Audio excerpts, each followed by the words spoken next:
If you've been considering a new monitor arm, this is the last video you'll need to watch before making your next purchase. Now, I've personally used monitor arms for almost 20 years and have experienced every problem that you'll encounter with one. I'll be providing the 10 most common problems and also solid solutions to each.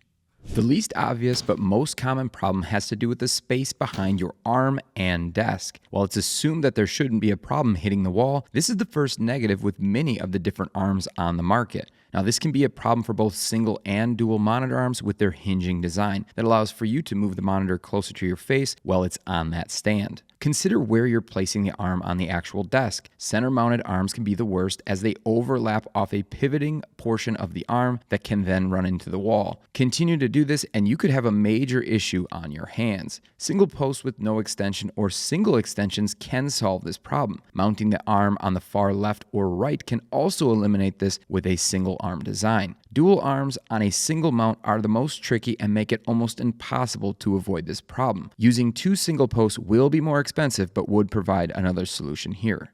Having trouble picking out the perfect monitor arm for your needs? Check out our guide with the top rankings of the most popular arms in the market, linked down in the description.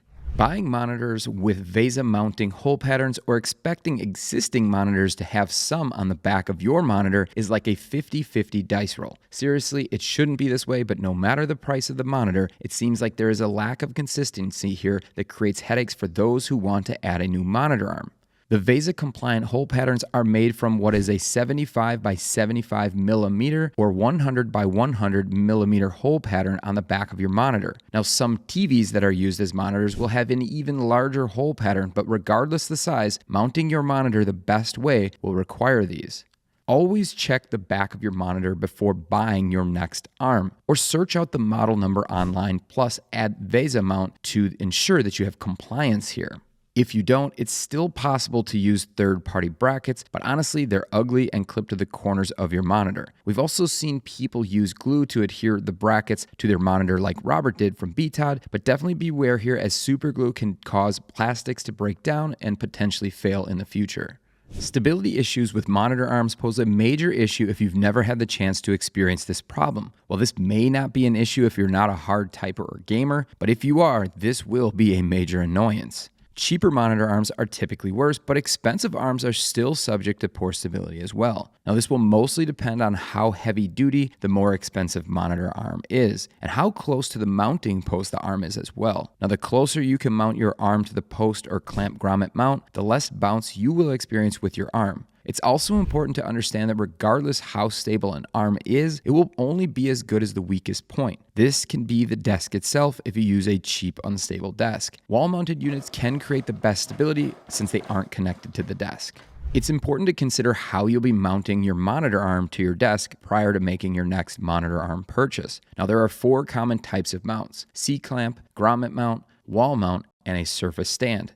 Each has their benefits and downsides, so you'll want to pick carefully. The C-clamp mount will provide you with a ton of flexibility on where to mount, allowing you to easily move it around and retighten to the desk surface. The grommet mount option is a more permanent solution, requiring your desk to have an existing hole or make one yourself. Either way, you are limited to where that grommet hole is in the desk.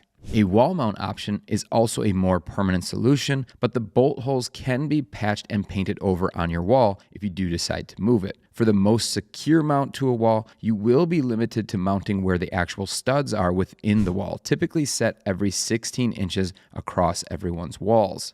Now, the final option, a surface stand, is the most flexible with where you can actually move the stand on your desk. But beware, these models have been prone to tipping, especially the cheaper models that don't really include a heavy stand. They're also likely to take up the most real estate on your desk's surface. While almost every monitor arm that I've personally tested over the years has included some form of cable management, this is almost always an afterthought. This is obvious because of how they all seem to be lacking convenience and coverage. The first miss I tend to find within the cable management systems is they're just simply too small to fit all of the wires. In other situations, they just leave the cables exposed and ugly. Even when completed, they tend to look bad. While grommet-mounted arms can look the cleanest with the cables passing through the hole in the surface, you'll need to watch out where the actual wires are passing through the grommet mount or if they'll even fit. What's most concerning though to me is that even the best brands like Ergotron aren't perfect, with their cable management systems looking incomplete at best. In my opinion, if you purchase some additional cable management sleeves, you can do a much better job of tying the wires together and make your arm look much more complete.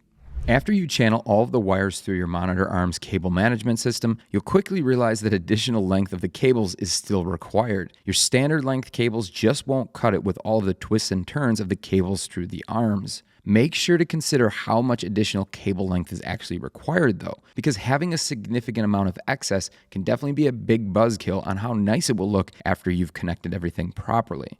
Additionally, if you plan to use a standing desk or just rest your PC on the floor, even more cable management length will be required. Now, I personally wouldn't recommend setting your PC with big fans on a dusty floor, but some still do it regardless how bad it is for their machine.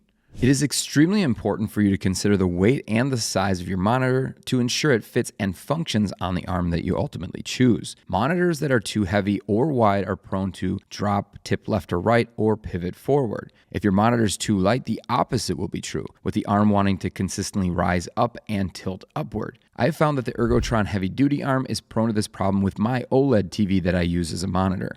Most of us don't really consider how monitor width restrictions can cause issues on multi-monitor arm setups, especially with the most common dual arms. Now, due to the lack of width range on many of these less expensive arms or even mid-market arms, having too wide of a monitor on your actual arm will create an awkward overlap between the two monitors, meaning that you won't actually be able to visibly see what's on the screens because it's covering the other. It's really important that you're extra cautious when you're selecting an arm to fit your monitor arms because of the situation, especially if you plan to use dual 24-inch plus monitors.